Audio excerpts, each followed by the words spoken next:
Veteran Trash Talk, we actually vet our sponsors. We don't just take their money and run like a Butterbar Lieutenant lost on the land nav course. Are you finally ready to plant your flag and claim your territory? Maybe it's time to use that VA loan to buy a home. Or hell, maybe you're looking to refinance and put some extra cash in your pocket for more questionable life decisions. Either way, the Veterans Mortgage Source, powered by Canopy Mortgage, has your six. Look, buying a home or refinancing can feel like getting overrun on a bad op. Chaotic, confusing, and full of obstacles that make no damn sense. That's where Corey and his team come in. They're like the QRF of home loans, ready to pull you out of the chaos and guide you to the best program for you. And trust me, they'll answer all your questions. Yeah, even the dumb ones. Whether you're a salty vet or fresh out of barracks still trying to figure out where your TA-50 went. Great service, solid rates, and a team that actually understands the military life. That's why all of us here at Veteran Trash Talk trust them to do right by every veteran and their family. Ready to lock it in?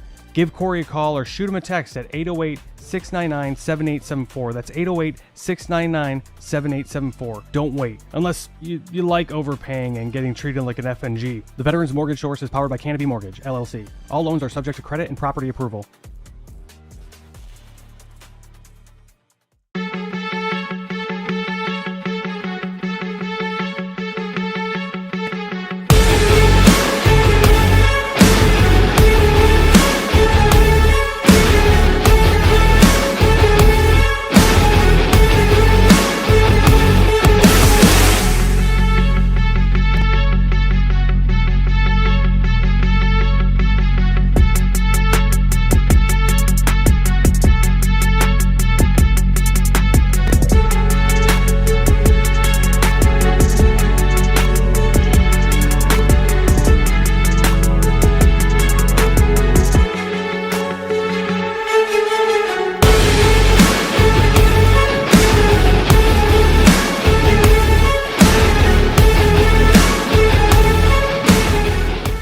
What's up, Trash Talkers? Listen, it's impossible to fight, okay, if you don't know what you're fighting for.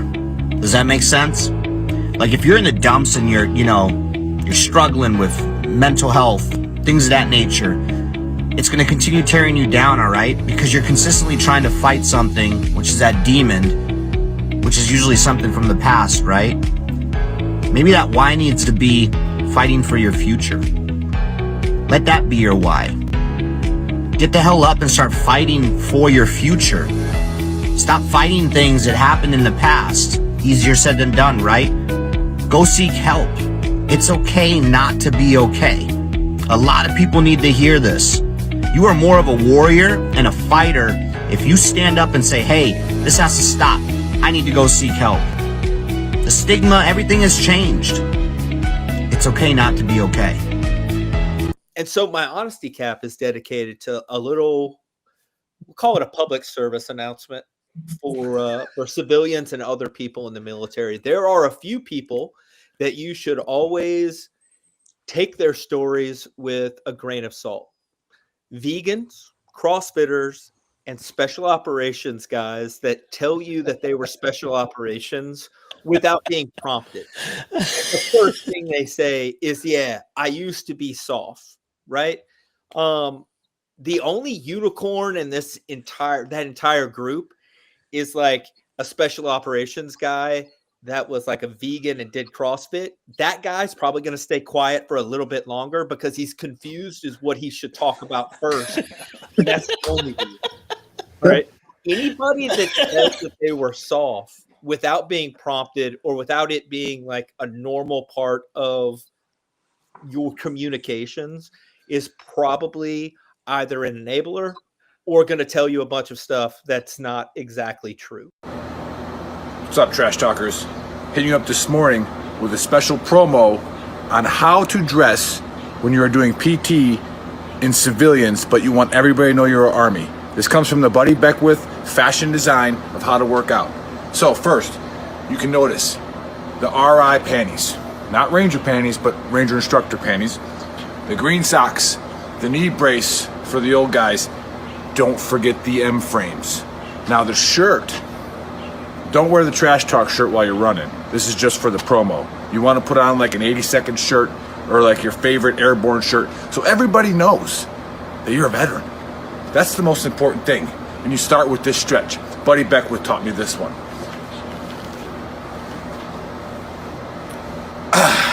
ready to go.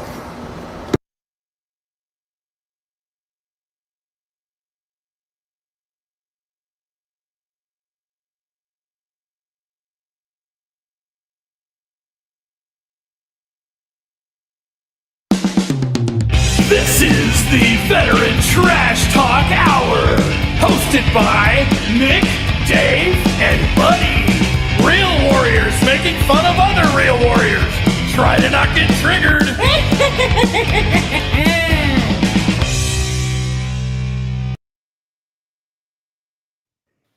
What's up, Trash Talkers? What is up, Gruntworks Nation? Welcome to Season 2, Episode 28 of the Trash Talk Hour. Special guests today are Air Force veteran Monte and Army veteran Phil. Monte. You see like that Monte. Why'd you gotta fucking church it up? It's and joining me today are the Baker and the Big Earl. Blah, blah, blah. Welcome to the show. Dave, we get it. You think you speak 3 languages. It's okay. How about you just speak 3 languages? All right? Yeah, trilingual, baby. How about you speak 1 well? By the end of the show, he will speak 3. Dumpster fire. Oh my god! I just wanted to ignite the dumpster fire. Mission we got a lot of people. We got a lot of people chatting on here, and this is why I always try to get Monte on the show because when you get Monte, on the show, Monte is French. Yeah.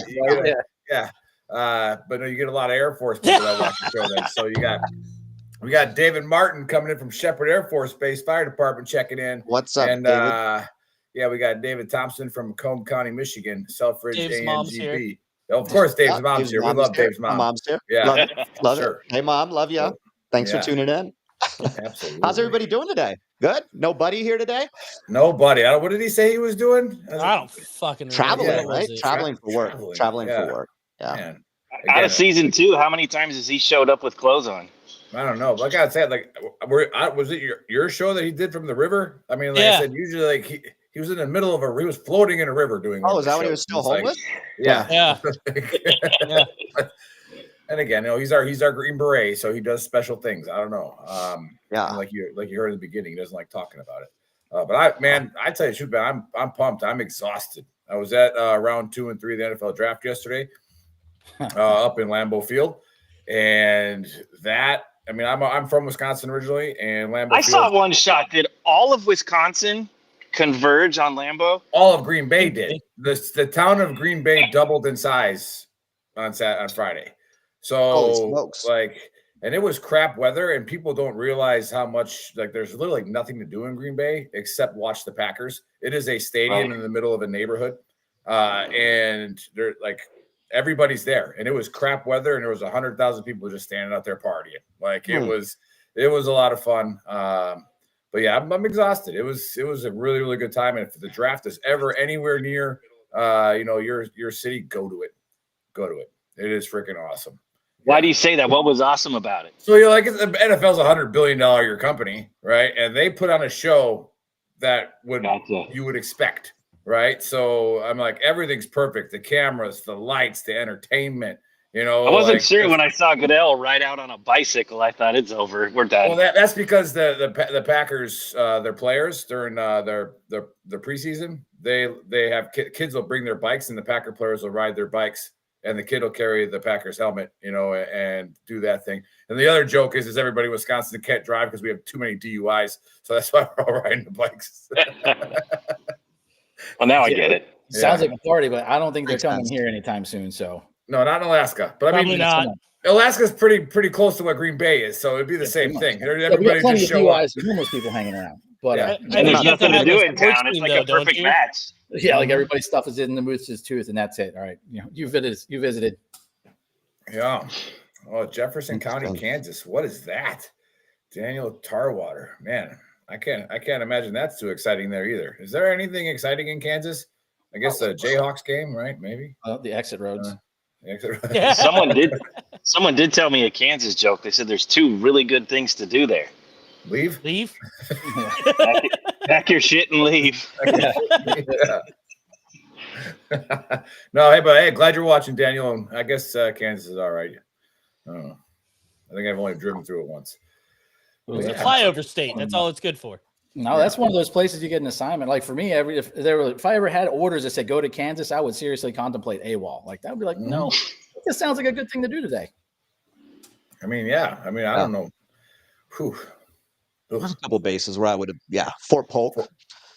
Boy, That's how I ended up here. I was in Alaska. Branch. I was at 24 years, and Branch was like, "Hey, we need to go to Fort Polk." I'm like, "Hey, fuck you. I'm done." Hell no.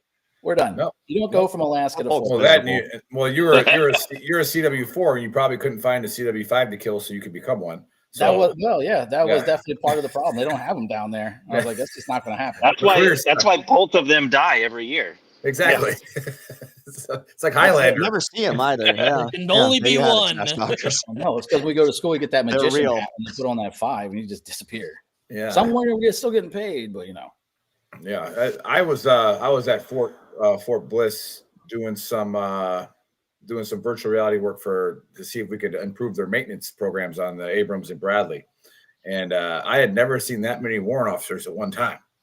Yeah. Holy cow. Which one was holding taking a the pot of picture. coffee, though? That's how you figure out which one was in charge. Which one had the biggest cup of coffee? That's probably the guy that was Yeah, the one with the baseball cap on. That's it. The Yeah. biggest notebook. The one with the biggest notebook. That's it. So I was like, man, this is amazing. This must be Not a bit of good important. meme, Nick. You should have taken a picture of that. I was just Yeah. gonna say you should have had a picture, man. Like we don't even get together for class pictures, let alone anything else. So, I said that to the chief of staff of 1AD, the colonel. I was like, hey, man, I really appreciate you guys taking this seriously. And he's like, what do you mean? I'm like, I mean, all these warrant officers showing up. I'm like, it made me feel good. Like, they had to be giving something away. That's all. yeah, exactly. It's like, I thought we were getting free VR goggles. So, something David. was free at that event. Yeah, speaking of somebody who will leave you hanging dry, David Gray, Sergeant Major Gray, coming from Oklahoma. Yeah, I was there for 3 days with Bill, and Gray didn't show up one time to hang out. That's fine. I don't take it personal. You messaged him how many times? Yeah, I don't even think about it, actually. Surprised, yeah. No, love you, Gray. Love you hope you're doing well, buddy. So, yeah, I think it's the longest I've ever talked on an intro. So we got a conspiracy here, Dave. It is what it is. Yeah, it's not even really. It's I guess it's kind of a conspiracy. I don't know the answer to any of this, but it's fun. It's very popular. I hope it tops the first one we did. I sent it to Buddy, and Buddy's like, "Yeah, dude, this one's been around forever. I can't believe you haven't covered it." And he's on the show today. But have you guys looked into the similarities between Lincoln and Kennedy? Crazy. It's fucking nuts. So, Chris, go ahead and play the video. It's it nuts. is nuts. Yeah. I can't believe how many line up. Real truth, you better wake up and find out, has been around you all of your life. You just didn't see it. Example, Abraham Lincoln was elected to Congress in 1846. John Kennedy was elected to Congress 1946. Abe Lincoln was elected president in 1860. John Kennedy was elected president 1960. The names Lincoln and Kennedy both contain 7 letters. Both presidents were particularly concerned with civil rights. Both of the presidents' wives lost children while living in the White House. Both presidents were shot on a Friday in the head. President Lincoln's secretary was named Miss Kennedy. Kennedy's secretary was named Miss Lincoln. Both were assassinated by Southerners. Both were succeeded by Southerners. Andrew Johnson, who succeeded Lincoln, was born in 1808. Lyndon Johnson, who succeeded Kennedy, was born in 1908. John Wilkes Booth, who assassinated Lincoln, was born in 1839. Lee Harvey Oswald, who assassinated Kennedy, in 1939. Both assassins were known by 3 names: John Wilkes Booth, Lee Harvey Oswald. Both names are comprised of 15 letters. President Lincoln was shot in a theater named Ford. Kennedy was shot in a car named Lincoln, made by Ford. John Wilkes Booth ran to a theater and was caught in a warehouse. Oswald ran from a warehouse and was caught in a theater. Booth and Oswald were both assassinated before they could go to trial. And a week before Lincoln was shot, he was in Monroe, Maryland. A week before Kennedy was shot, he was with Marilyn Monroe. The truth is hidden in plain sight, and this is how they hide everything. If you are looking for the knowledge that has been hidden from us, if you want to know the meaning behind these symbols, if you want to know who controls the world, this ebook will literally unveil that to you, and ye shall know the truth, and truth shall set you free.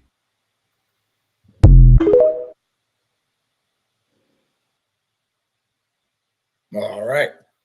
So I haven't fact checked any of these similarities, but I did Google it earlier prior to the show, and I guess Google's fact checking. like 80% of them, Yeah. 80% of them are actually did occur from the articles that I read.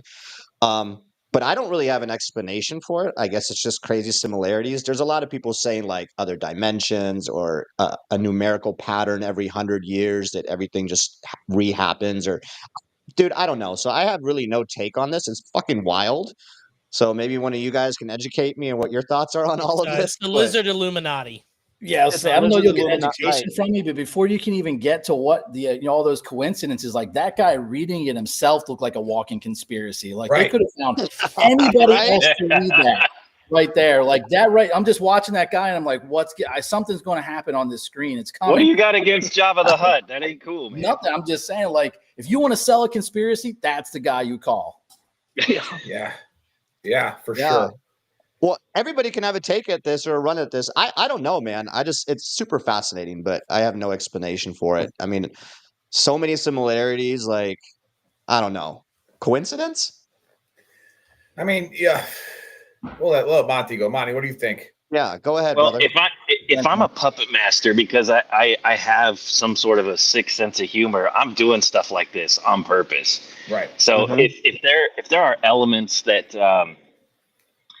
function together and coordinate world activities or human activities and things like that, this is something I would do. I would leave tracks like this because it's hilarious, it's dynamic, there's no rhyme or reason that you can sum up for it to line up this way. And it probably didn't take a whole lot of digging to just start coming against similarity after similarity after similarity. I mean, they probably started with their secretaries' names, seeing what the ladies' names were. I don't know what the hell to think of this. All I know is if there is a puppet master, and if it were me, I would do shit like this. Wasn't there games played back in middle school with kids like 7 Ways to Kevin Bacon or something like that? Yeah, there was. I feel like somebody got bored and just made this shit up for that. Well, so I'm wondering, like, right? Okay, we're watching this conspiracy, but here's my question: is that a conspiracy baked in a conspiracy? Like, people already don't believe the Lee Harvey Oswald thing. So is this the second shooter? As they were making up the timeline, did they just get really bored and be like, you know what, we'll just replay some shit from the Lincoln era and then create that timeline? Conspiracy layers. I'm just saying. Yeah. Sure. Yeah. No, You got the old school, Chris? make them look this way, do a bunch of stuff over here too. Right? Yeah, go ahead, Chris. I'll go after you. No, go right ahead. Yeah, so I'm gonna go with Phil's point there and kind of elaborate on that to where there's something inside the other thing, right? So, I've said on the show before, I'm a spiritual person. All right, I believe I like that. I like the Bible code. Like when you look at the Bible code, all right, and just like how perfect things are written. Like a certain verse referencing another verse is the same amount of letters, same amount of consonants, that it's too much of a coincidence to not be on purpose, and it's written 500 years apart. Like just wild stuff in there, right? And that's where a lot of like Nostradamus, everybody's like, oh my god, like he was one of the first people like start interpreting code, right? Like he's just seeing things like happening, and symbology and code is so strong. Yeah, that's a Jimmy symbology. I think the word you're looking for is symbol. Yeah, but what's the symbology of this? That's a study of. You got to be able to reference a Moondock Saints. Yeah, exactly. I feel like river dancing. Now, is there something with now let's get even more wild with like the birth years and then like their what is it, the horoscope or whatever, maybe astrology. Yeah, like this was maybe it's their type of character, like the Mercury retrograde, that this person makes it Gatorade power with these the same character traits and wanting to do these things, and it just happens that way. But what we do know is true, which at the end of that, where they always got to have some creepy guy, with a weird voice talking about this book, and it's like just have a normal dude saying it. Right, but there's plenty of other ones out there too with normal dudes. I figured that would add to the effect, and it did. I think for sure. Yeah, like so that dude's look had me hooked in the beginning. I was like, "Holy shit, this guy knows what he's background." Yeah, you probably got it on late. You can always rewind it and watch it later. But no, we're talking about how the similarities between Kennedy and Lincoln, their birthdays, their Weird. But what we do know, there is a group of people that run this world, and it kind of will go into my book of Earl a little bit, but they're about power, money, and control, right?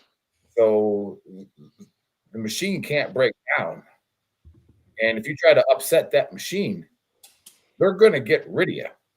Yeah. Right. And if you're not doing what they want you to do, i.e., for Kennedy, right, you're not going to involve us in Vietnam. You're not going to put 500,000 troops in Vietnam. Bye, Felicia. Right. Oh, your brother might run for office. Bye, Felicia. Right. Like, and it's like you don't mess with them. All right. That's the only person we've seen successfully mess with them, and they're not. I know some of you lefties aren't going to like it. Is the Don? All right. The Don has successfully messed with them. Because he is definitely kicked over the I think apple they're all cart. part of it. Yeah, they're so powerful. They're all part of it. So the Don That's might my be opinion part of on it. that. Well, here's what let me.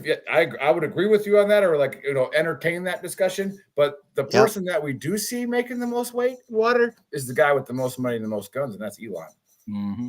Right? Like Elon ain't afraid of nothing. Yeah, that wasn't like like what guns you? I loved how he got on TV and said, "We're going to Mars, and I'm doing that for you." Yeah. Okay. So, and again, did Elon make a deal with the devil? Like we always say on this show, like, Elon's either the greatest person to ever alien live himself. or he's the Antichrist. Like, yeah. No, Kerry, you're spot on. That's my point. Like, it don't matter. You're part of that machine. You're part of that machine. Like, and you try to, and that goes into the same time frame as Kennedy was, Martin Luther King. There's a strange correlation to where nobody really cared about what he was saying and doing until he told black males to not go sign up for this Vietnam War. David, that's too much to read. Sorry for interrupting, Nick. And so what he did when he finally spoke out about, like, hey, I know 3 hots and a cot and some money sounds good to a young black man at that time frame. That's hard for them to find work. He's like, easy, don't think about it before you go join up that thing, and then all of a sudden, schwack, can't have that influential dude stopping our biggest train of people coming in.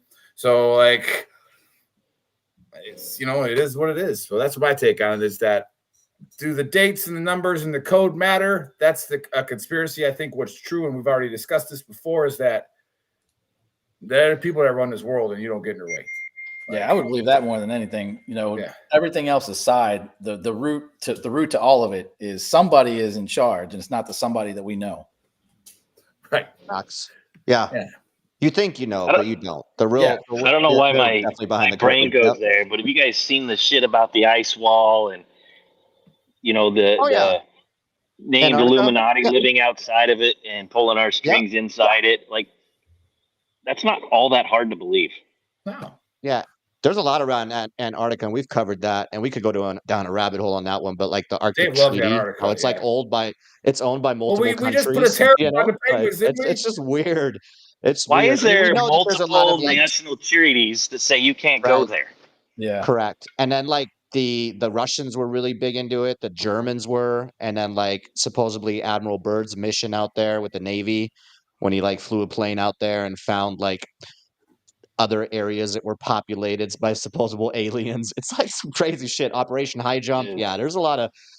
It's wild. I mean, who knows, man? It's like Game of Thrones type shit, right? We're like the wildlings, and then there's the wall to like, That's where you host the next show.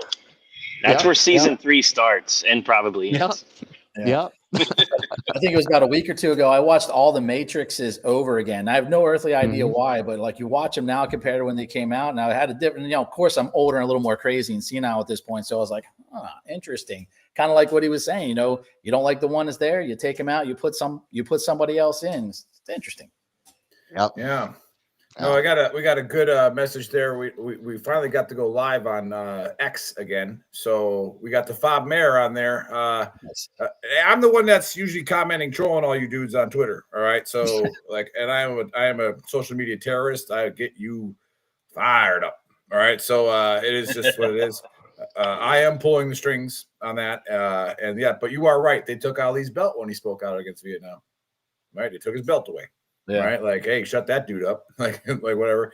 But yeah, well, I guess this is actually a pretty good segue into my book of rules. So those of you watching for the first time, we got a lot of viewers. Like I said, every time Monte comes on, he brings in a good audience. That's why I get him on here. Monte's doing it. I mean, look at. I mean, how does people not come watch this guy? Look at that beard, that hat. There's a horse in the background. Horse in the background. I was gonna say, like, I mean, what do we got going on here? So, like, I love it. I'm still pissed off that Face Man said that shit in a French accent. It's that damn old. I did it all for you, brother. Well, the best is when I sent the team who was coming on. He's like, "Oh, is that the guy from Arizona?" I was like, "Yeah, close, Montana." Yeah. So like, hear the horse back there yelling. So those of you watching for the first time, and I know it's hard for you to hear this because nobody ever likes to look in the mirror and say that that you become a triggered pansy more often than you think, right? And that's verse 1, chapter 1 of the book of Earl is quit being a triggered pansy. And it's a message to me. It's a message to everybody else. And it's from my own triggeredness, right? It's from like when I look in the mirror and go, I'm being a douchebag right now. Like, it's it's. Boy, I bet that happens a lot. It does. But I mean, you got to put yourself out there to see, otherwise you're just living in a shell, right? I got to get out there and find out what buttons I can push, where I can get, all that kind of stuff and have a little bit of fun. But something I'm not getting triggered about that I've practiced, but recently is, I have to, keep rewriting the Beatitudes of the Book of Earl, which is thou shalt not bear false witness against the economy. And then thou must know what the stock market is. Okay. So I'm getting a lot of triggered people on my thread that every time the market goes down, they brag about it. Right? Like, I told you Trump was going to do this. And then look at the economy now. All right. Real simple. The stock market is not the economy. Okay. It's not the same thing. All right. And there's only 1% of the people in this world that are in the stock market. Right? Like that, and they're the billionaires that we're talking about that are controlling things. Now, does the economy affect the market? Yeah, like, during Christmas time, retail stores, stock prices tend to go up because people are buying presents, right? Like when there's a fuel shortage somewhere, well, those stocks, the oil stocks start to go down a little bit. Yeah, right? Like, so they kind of go hand in hand sometimes, but they're completely different. And what I want to say to you guys that are out there bragging about the stock market going down, you're an idiot. Okay. I got to say it. It's that simple. You're an idiot. Anybody who checks their 401k every single day, you're not smart, right? Like, stock market does this, but notice it keeps going up. All right. So curious where this is going. It's about the punchline. Yeah. It's coming. It's about, being triggered about this stuff and then bearing the false witness that you have any fucking idea what the stock market actually is. All right. You don't. You have no clue. All right. If you're a day trader, you check the market every day. And here's the punchline to all this. We literally did a show, a 3-part series where we brought an Army veteran on who's a Series 7 Jedi Master, every type of freaking investing license you can have and certification. And I mean, we gave it to you, right? For free. Like the advice. All right. Go call them. Okay. But so what I want to do is I want you to calm down. Okay. If your 401k lost, 200 grand and you're in your 50s, 60s, right? You only lost 200 grand of what? You sold. If you sell it. Like, if you just gonna have to wait a little bit. I'm a dip and hodl. And if you have a lot, and if you have and here's the other life lesson: if you have a lot of money in a 401k and you're at a certain age, just tell the truth to yourself that you have no idea what it's doing in there. Go get Ken Hewitt, our Army veteran. All right, go pay him a couple $1,000 to make sure that when the market does make a correction, you're in the right things at your point in life that it doesn't hurt you that much. All right, there's things that you can do. Right, so. That's it. That's in the Book of Earl. All right. Just don't bear false witness against the economy and the market. And Check my crypto right now. Yeah, you got to check your crypto. Yeah, the crypto's on a run, right? So hold on, I got to look at my Trump coin. Yeah, the Trump coin's at like $15 a coin, man. It's getting there. Unfucking real. Yeah, but that's the other thing too, is like people are saying Trump's insider trading when he's like, "Hey, good day to buy," And No, it's I don't like, think he's doing that. Like, it's he not fucking announced insider that shit, trading but- if everybody knows. Yeah. He literally told everybody, it's no longer insider trading. But yeah, again, the president doesn't have that much to do about it. He can say something that might make one of your parts of your 401k go up or down. But yeah, whatever. It is what it is. So yeah, that's my take. That's what I've been triggered about lately. All you guys on Facebook, and I didn't want to become a pansy about it, so I figured I'd just talk about it. All right, you guys don't know what you're doing. You don't know what you're doing. Stop posting about it. You ain't in the stock market. All right. Nice. Yeah, go get that shirt. And remember, it's not a political shirt. It can be, but it's a conversation starter, and you wear it when you travel. You wear it to the airport. Why? Because it's a reminder to yourself. Guess who didn't delay that airplane? The lady standing at the desk. All right, she had nothing to fucking do with it. So you leave her alone. All right, you be nice to her. Okay, like. Stop it, and the pilot who says, "Sorry guys, like we gotta, they got the air conditioning's not working. They won't let us take off." It's not his fault, right? Like he's got to follow it. So quit being a trigger pansy. Thanks for scanning that. Yeah, and remember, it's Much okay love. it's okay to be triggered. Everybody gets triggered. I'm kind of triggered right now, right? Yeah. Don't be a pansy about it. All right. Don't make it everybody else's problem. All right. Own your own demon and fix it. Okay. All right, now I'm so glad that's rule number 1. Yeah, that's chapter 1, verse 1. Right? Look in the mirror. Are you being a douchebag right now? All right, probably. Okay. And again, I'm not being a hypocrite. I've been a douchebag probably 4 times today. So like, it is what it is. But no, I get the distinct honor and privilege of introducing Monte, all right, and his buddy Phil, right? But again, I do have to. Dude, Monty, that's stuck. That's just how it's going to be from now on. Monte. Yep. Yeah, you're fucked. Welcome, brother. Are you the count of Monte Cristo? So there you go. But yeah, I'm going to go change the website right now. Yeah, I mean, here we go. All right, this is where the big Earl is rarely ever wrong, and when I am wrong, I don't like try to dig the hole even deeper, and that way you don't actually you'll tend to forget that I was wrong, but you'll fight it, right? So I was all excited. Monte knows where this is going, right? I gotta go. I'll see you later. Yeah, I was all excited. I was all excited because I love Bonnie. When he comes on, he owns the room. He's big character, and it'll go into promoting him. I'm like, man, I can't wait to get Monty on the show again. I love talking to him. And so I texted him on Monday. I'm like, hey, what's up, bro? It's your week, baby. Like, I'm pumped. And he gets triggered. He's like, well, I didn't have a calendar invite, and I'm kind of stickler about that. And I thought it was a different date. So, all right, bigger. That's the same tone he had too. When I read the text, that's the tone I heard it in. Yeah, the bigger old scrolls up on his phone and screenshots it for old Monte. You sure did. I said, no, this is when you're supposed to come on the show. Which was trigger number 2. Yeah.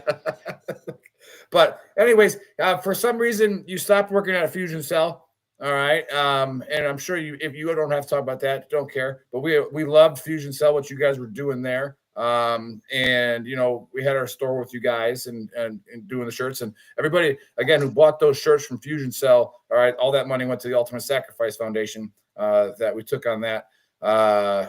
But now he created a new company, Lean Synergy Staffing, which apparently you take a staff and you beat everybody up until they synergize, right? And they all get on the same page. However, it's like he sat there and he goes, I need to come up with a logo, something that grabs you and pulls you in.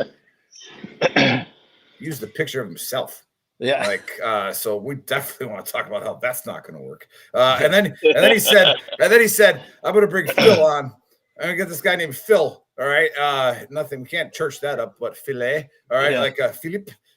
You can think of some shit. Don't have to try hard. Believe me. I've lived with him my whole life. Yeah. Philippe from Alaska. Go get him, face man.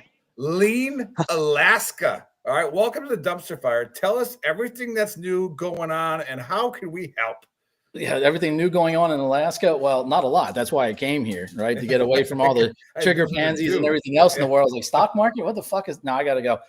So I came up here to Alaska. But no, I think I mentioned it earlier. I got here because I got tired of the Army sending me to all the other armpits of the world.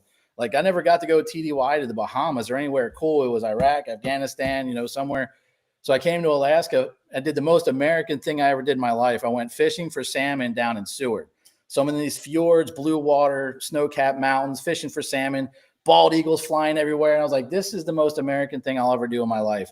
I'm never leaving. And then again, now all the Scandinavians are pissed. They're triggered. All of them pissed. But so we stayed here. My time in the Army was over. I spent so much time hearing people kind of like you're talking about with the triggers. Everybody blamed everybody else. And, my entire time watching the blue cords everywhere, jumping out of airplanes and all of us doing all this whiz bang shit. But somebody was always blaming somebody for something all day long. They're like, well, you screwed this up and you screwed that up all day long, right? Only infantry, I get it. I ran with those guys long enough to know that they need to be choked by those cords half the damn time. But as we're out there doing what we were doing, they were like blaming the people. I'm like, no, that's not it. There's a different way. Let me find the process that's screwing your people over. Like, you have one specific function in life, and it's not to worry about logistics. That's my job. You're worried about kicking doors in and killing shit. So let's focus on that. Let me take the focus off of the people, put it back. So went through a myriad of training, and that's kind of how I got started. I found a way to live in Alaska, and I found a way to make money here that didn't require me to leave and the company. And then what was more important about it, though, was fulfilling a need where people kept coming after I retired looking for certain skill sets they couldn't find anywhere else. And they were like, look, I'm getting out. I don't know what to do. I'm scared. I'm alone. I'm afraid. I don't know what to figure out. What can you help me with? And I said, look, there's a skill set that has a piece of paper that gets you invited to any hiring manager's office. All right. So if you just spend a little bit of time with me, I can put you connected to that, which worked really well. And then I met Monty, and Monty had the other side of the house. He knew the people to talk to. I was like, all right, I can do X, which is train them, and you can do Y, which was employ them. I was like, I feel like there's something we need to figure out here. And that's kind of how we came to be. Nice. Well, so it's not beating up people with a stick? Well, we do that as well, but we make them bend over first. There you go. Well, yeah, Monte, tell us how you guys got connected. Tell us what you got going on with Lean Synergy. And is it the same as what Fusion Cell was doing, different, or like what we got going on? How do we help our viewers? I put a lot of heart and soul into Fusion Cell, and it's still there. I got the damn thing branded on my body. Yeah. That's commitment right there. Yeah, my heart was in that, and the basis of what we did was bridging the gap from where veterans are into corporate America with companies that gave a damn about them. We did a hell of a job with that. We put a lot of people to work all over the world, made a lot of great connections. We hired wonderful people, still wonderful people. Fusion Cell is still doing their thing. Shout out to Dina Anderson, Tiffany Bradbury for keeping that thing alive. And they're going to make some changes. Fusion Cell's name might go away, and they're moving into some critical infrastructure recruiting, and they're going to do amazing and fantastic things with it. Can't say anything bad about anybody that's involved with that or ever was involved with it.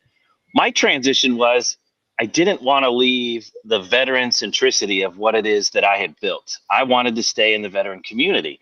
And then fast forward or backwards, however you want to look at it, Phil and I met about 4 years ago. Fusion Cell was starting to come up. I think I was employee 4 or 5 or something at Fusion Cell. Employee number 1, Radek Shashelski, shout out to you, buddy. My favorite Polak. He introduced me to Phil, and there was just a kindred spirit. There was just some real genuine approach. We were really deliberate about the things that we did. We were consistent. We weren't risk adverse. And anyway, just a friendship struck, and we always knew that if there was an opportunity, we could probably do something special together. Well, the fast forward part is Fusion Cell is starting to look like it's becoming something that still going to be fantastic, but maybe I didn't want to be a part of anymore. And I called Phil right away. One of my first phone calls. Hey, man, I think about doing something on my own. What do you think of X, Y, and Z?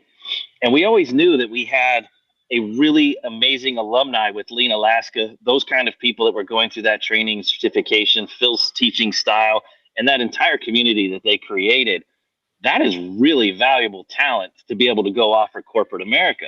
So most staffing agencies, they have a database and they got certain numbers, and they will go to a company and hope that what it is that they need is in their briefcase.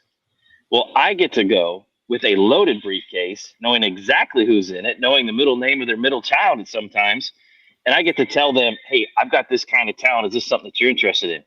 Great. His name is X, Y, and Z. He's available in a month, and this is where he's at, and this is what it's going to take to get him. Are you on board? And so we get to have a different conversation. And some of the things that we talk about in terms of buzzwords is we've created a full spectrum closed loop here. Come in, bridge the gap with credentialing and training experience and portfolios that companies are looking for, stuff that people really, really need. When you train with Phil and Lean Alaska and you go through this change management, you get this operational excellence just ingrained into your mind, and you learn how to go in and make a company more efficient, more valuable, more streamlined. The investment that they make in you is now just a byproduct. Now it's a constant ROI because of what you're doing inside their organization. And Lean Synergy Staffing was born out of the concept of let's do this on purpose. Let's go tell companies about this alumni, this talent, this capabilities that these people have, and let's do it on purpose and just see what happens. And so we are in the let's see what happens phase right now. Nice. What's the plan you came up with? Fuck it. Yeah.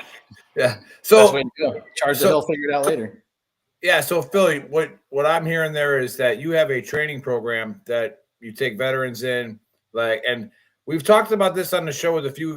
They don't do what you do, but they've had points that are kind of are reminding me of what they said. Is there's a lot of veterans get out and think I'm a program manager. Yeah. And it's because I was in charge of 500 people as a sergeant major or whatever. Only about 85% of them think that. Oh yeah, It's but do you have your program manager, certification? Certification, right? Yeah, so is that something that you're doing? Like you grab somebody, hey, what do you want to do? Here's the certifications you're gonna have, and then we're gonna make this work for you. We did, and it went way beyond just a veteran. Like we started with people that were that needed to learn how to speak a new language before they got out. You know how it is when you're getting out, you hear the same thing. Hey, we need to teach you how to speak civilian. Well, what they don't realize is that when you're trying to translate effort from military to civilian, that's a really hard language. The industry doesn't understand that. If you come in and say, hey, I was a sergeant major or a commander in charge of 3,000 troops, but the company's only 1,500 people, they don't know what to do with that. They're like, great. So what you're telling me is you're replacing me as the CEO. That's what I'm hearing. So that translation of language is really hard. So we talk about focusing on results from your experience in the military, not the effort that you put in. It translates a little differently. So when you look at that, we're preparing them years before they get out. Then we're also taking the veterans and giving them a new language as well. But it falls into this certification trifecta if you're talking, right? People, process, and project. Every single thing we do, we're focused on those three things. It's the people involved, it's the process you do it with, and it's the project or the function you're facing. So when we created Lean Alaska, we said, how do we satisfy all three of those? And most importantly, instead of trying to say, I was a leader, I've already done this, how do we create that training and skill that says, let me capitalize on the leadership you learned and teach you how to translate that a little differently. So when you go out in the industry, not only are they getting somebody that is trained to understand how people think and lead people in an organization, you teach them how to look at the process. Instead of blaming the person, you blame the process to the organizational level and figure out where the people are involved. And then we just take that natural leadership of framework, but we give it the civilian understanding, that project management, portfolio developer, scrum master, whatever it is. And that's how Lean Alaska was born. So we train and certify. It's the titles don't ever sound real fun, right? Lean Six Sigma is process improvement, also known as operational excellence. And we certify individuals on that. But what's a little different about our training is it comes with, decades of military experience. So we're not teaching them the same civilian standard that they might. Everything we do is a military tie back. So if we're discussing what industry does, we're discussing how that translates to the military command experience as well. So it gave everybody a very different perspective when they were going through these, but they left with the same industry standard certifications that their counterparts on the outside did, but they were learning how to apply that during the military so they could speak their own language when they got out instead of just trying to read off a cue card. So it really, And as Monty said, what happened was as everybody was transitioning, we trained over like 2,000 active duty and veterans in just about 2.5, 3 years. And they kept coming back, and we get these stories, and we're like, hey, I just got hired at McMaster Carr, or I got hired at General Dynamics, or wherever. And I'm making about $130K a year now because of this certification. And when Monty and I were talking, I was like, man, what if we did this on purpose? Like, what if we found the jobs for these guys instead of letting them find them on their own? You know, and it goes back to that same premise. We always talk about the suicide rate. You know, when you leave, if you have purpose, it's less likely you're faltering around out there. So let's give them purpose so they have something to do. We keep them part of our community. The biggest thing with Lean Alaska and Lean Synergy staffing is we're a gigantic family. Like Monty said, you know, the middle name of the middle child of the person you're working with. My cell phone is on the website because every student we've ever had calls me directly, and they call me whether, you know, they're having a bad day or they're looking for a job or a success story. It doesn't matter. So we create a family that puts all that support in there, and you know, the same things we all look for when we were getting out. And that's how kind of Lean Alaska came to be. That's awesome. I wish you guys could like somehow become part of like the PACE program. I don't know if like the Army has that, you know, when you go to MEPS, you sign up and then they partner you with a field, like based on your MOS, like a police officer, firefighter, whatever it may be. And then those individuals stay in contact with you the last year prior to getting out. And as long as you have an honorable discharge, they're supposed to hire you. So like if you guys tied in with like the PACE program somehow and, you know, like offered your program, might be something to look into. Yeah, I definitely think it would be. I mean, there's so many, I would agree. If there's some way to, again, deliberately carry them in transition. Exactly. Yeah. I mean, that would be the dream, to be honest with you, because then it takes off that stress of what it looks like to make that great change of life. But yeah, I love that idea. That's awesome. Good stuff. So like anybody that's watching now, where can they where can they go? Links, you know, how do they sign up? What's the wait if somebody like contacts you now and says, "Hey, I want to be part of this program." What does that look like? Can you talk about that a little bit? Yeah, so yeah, that's a long conversation, but I'll try to make it really short. Depending on what branch of service you're in, each of the services have their own programs, right? So you have the Army, the Air Force, and the Coast Guard, and they have a cool program. Air Force cool, Coast Guard cool. The Army calls it credentialing assistance. But all of these pay for the training while you're on active duty. It doesn't touch your GI Bill. It doesn't touch your Chapter 35s, any of those other things. So if you're on active duty, I would say call us and let us show you how to use those benefits that exist. You walk one step past that, and you're looking at the Navy and the Marines, a little different program, but we also have GI Bill that's available. So we have different options, again, not taking money out of pockets. That's our whole focus, train without pocket.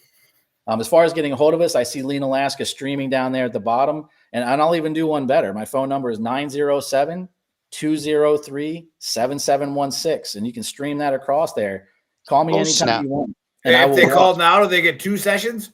Do they get 2 sessions? No, they don't get a free hug. I'm just kidding. But if you call now. Yeah, right. But we'll figure something out, right? Maybe we just won't hit you with a stick as bad. I'm just kidding. But mention Veteran Trash Talk and get 3 certifications. That's it, right? Well, yeah, that's it. That's the trifecta, right? But yeah, like the easiest way I can say it is take a look at that site, call us, talk to us, and find out what it is, because there are so many paths to certification that some are unaware of, and there's so many different things that you can do. And what we focus on with each person that calls is what's the roadmap. It would be ridiculous for me to go out and say, you know what, this one certification serves everybody and it's the only thing that you need. That's very limited in focus.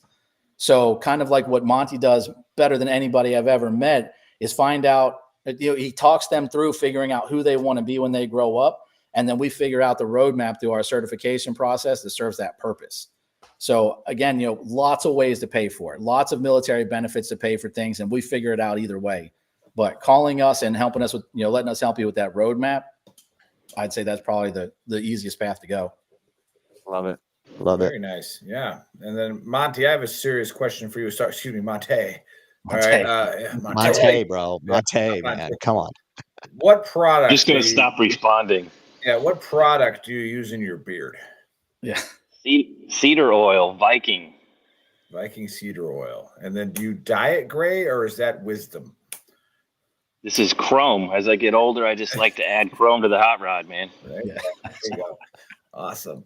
And then on the personal level, you're at a rodeo, because of course you are.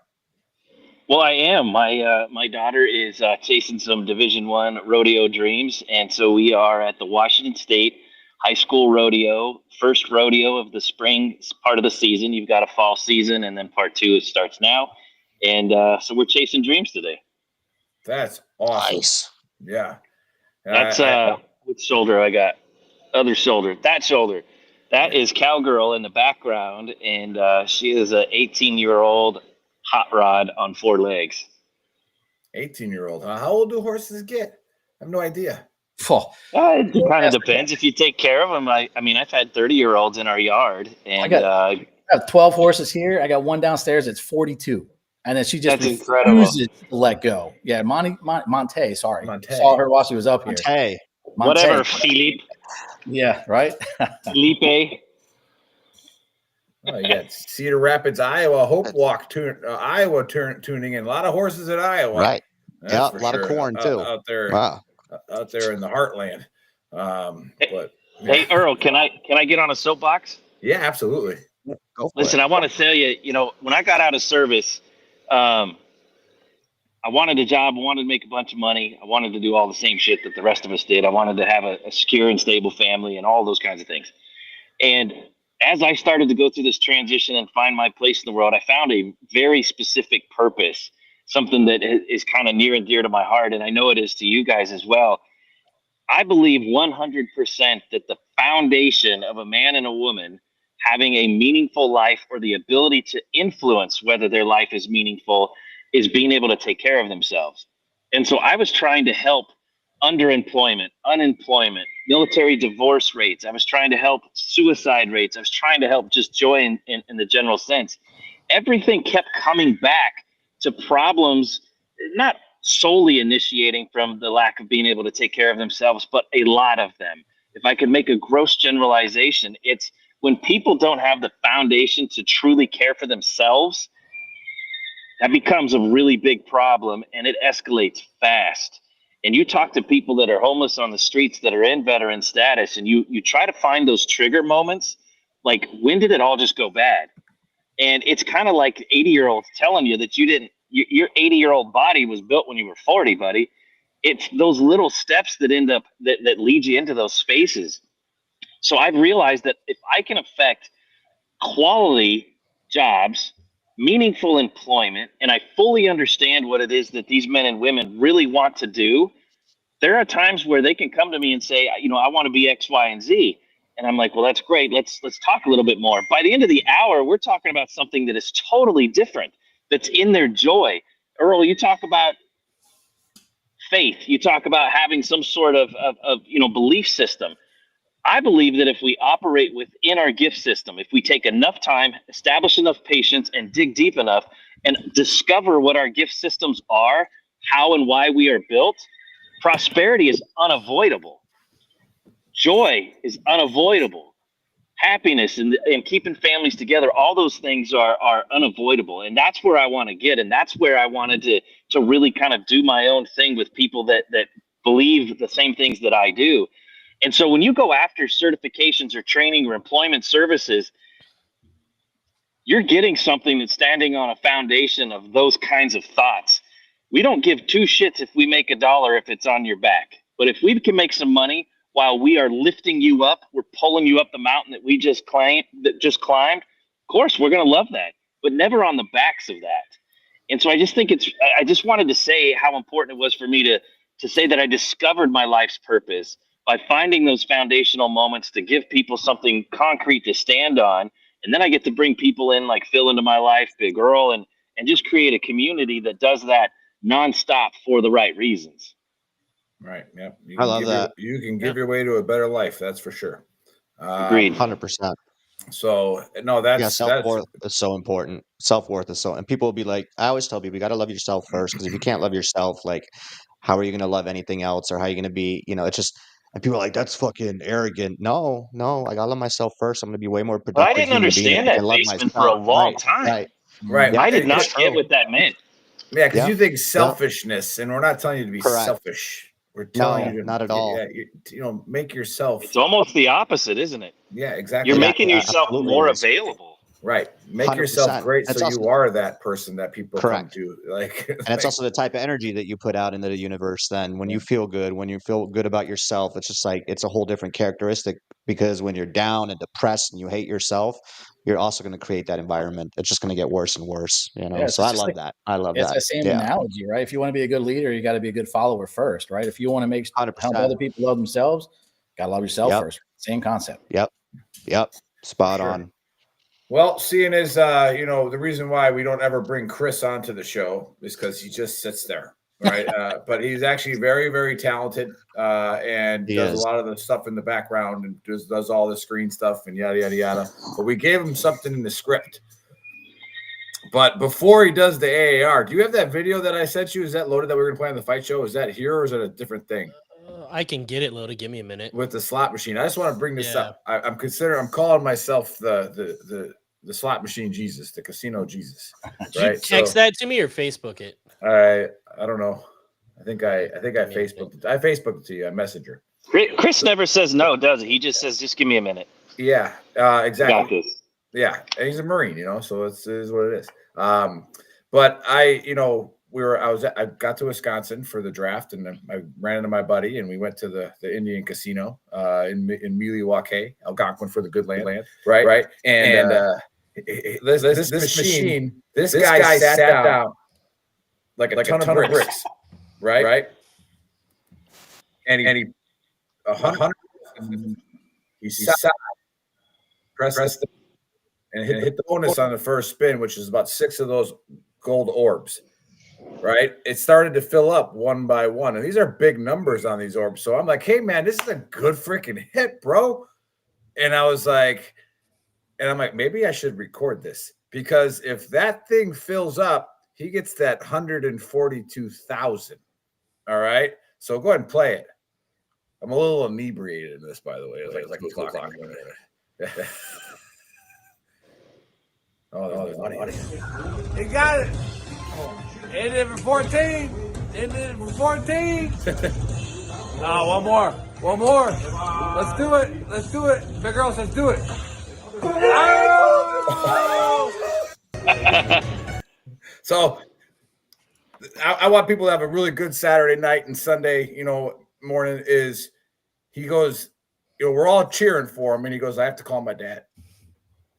Then he calls his dad, and he calls his dad, and he says, and it's like I said, this kid's like 23, 25 years old, and he says, we don't have to worry about it anymore, Dad. And I'm sitting here like, and you hear, he's like, I just hit a slot machine for $142,000. And you hear, what? On the phone, and like, we leave because security comes, they rip the whole slot machine apart, yada, yada, yada, yada. Like, we won like $500. We were happy, it's like, so we, I come back 30 minutes later and he's balling in his hands, and I'm like, you okay, dude? I'm like, you like, did you, they pay you? He's like, yeah, they paid me. And I'm like, well, what, like, you good, man? He's like, his dad had bailed him out 3 years ago, and like with his dad's like life savings. And then he had lost his job. His dad lost his job 2 years after that. And his dad was about to lose the house. And he's like, we don't got to lose the house anymore, Dad. And I was like, holy buckets, and the best part of that is we took a ticket from our other machine we were on and tried to put it in that machine, and it didn't work. And we sat to the machine next to it and put it in. And that kid sat down right next to it and saved his dad's house. Now, incredible. We don't recommend that for, building your wealth and your experience and knowledge of going to the casino. Yeah, but go to the casino and gamble it all away. But it was just a happy story that just happened. And that's awesome, man. Saw it happen. But all right, Chris. I'm glad you were there for that, dude, because you're uniquely positioned on how to put that into perspective. Yeah. Thanks, buddy. Yeah, it was great. All right, so Dave thinks he can speak 3 languages and has ruined Monte's life forever now because he'll never live it down. The Count of Monte. Thank you very much. You're welcome, brother. Anytime. Lincoln and Kevin, there's some sort of lizard Illuminati or multi-dimension thing going on with them. Who knows? It's still to be found out. The big girl's triggered as always. And then Phil and Monte are doing great things helping people get black belts and gold belts and basically doing what we're doing, but they're making money at it. Lifting up veterans. Yeah. That's it. That's what's up. That's it. Good times. All right. Yeah. Well, last word to the guests, and Dave, close us out. Take it, Phil. Oh, where are we going? No, I'm just kidding. Right now, I'm ready to be inebriated. No, just well, one, I want to appreciate everybody for letting me come and hang out with. This is probably the coolest thing I think I've done in the Super Isn't long. it awesome? It's our therapy, bro. Yep. Every Saturday. Yep. Oh, I'm sold, like 100% sold. I mean, I already listened, but now that I just get to hang out with you guys, it just makes it, it's like running into your heroes. It's awesome. But no, just appreciate you having the show and letting us say a thing, and just remember to everybody that's out there, like transition. You don't have to do it alone. Being a veteran, you don't have to do that alone. Figuring out your path to the future, you don't have to do that alone. And here's the best thing about it: because of technology, we don't even have to be in the same state. We're a phone call away. We're internet based. Everything we do is virtual, to include the training. We figure it out for you in the age of technology, where you don't have to figure it out for yourself. So thanks for having me on and letting us share our story. Absolutely. Yeah, I'll close with I know the hearts behind this show, and to close with some sappy stuff. You guys are first class. I know you were in the Army, and we got a Marine here, but you guys are very impressive. You're very consistent. You're deliberate, and my favorite part about you guys is you're genuine. I was the DEI hire. And we're airborne. Don't forget airborne. And we're airborne. Don't forget airborne. that. Yeah. Oh, that other branch. That's right. Yeah. The only branch. I was going to say that's the only. Thanks for tuning in, guys. Love what you guys are doing, and we'll continue following you. And you guys are obviously always welcome to come back on the show. Thanks to all the viewers today. If you tuned in late, go to VeteranTrashTalk.com. That is our website, which has links to everything. If you're watching right now, do us a big favor. Go over to YouTube, give us a like, subscribe, push us through the algorithm, because we are shadow banned over there. YouTube does not like us. Go to shop.veterantrashtalk.com. That has all of our merch. Chris got the shirt that I'm wearing on today, which is a Gruntworks, our OG Gruntworks official. Beautiful shirt. It always will look better on me, but you can give it a try. Nick is trying the only infantry today, which is also one of my favorite. And Chris, you're not wearing one. No. I don't know what's wrong with you. Thanks, everybody, and we'll catch you guys next Saturday. Faceman VTT out. Boom.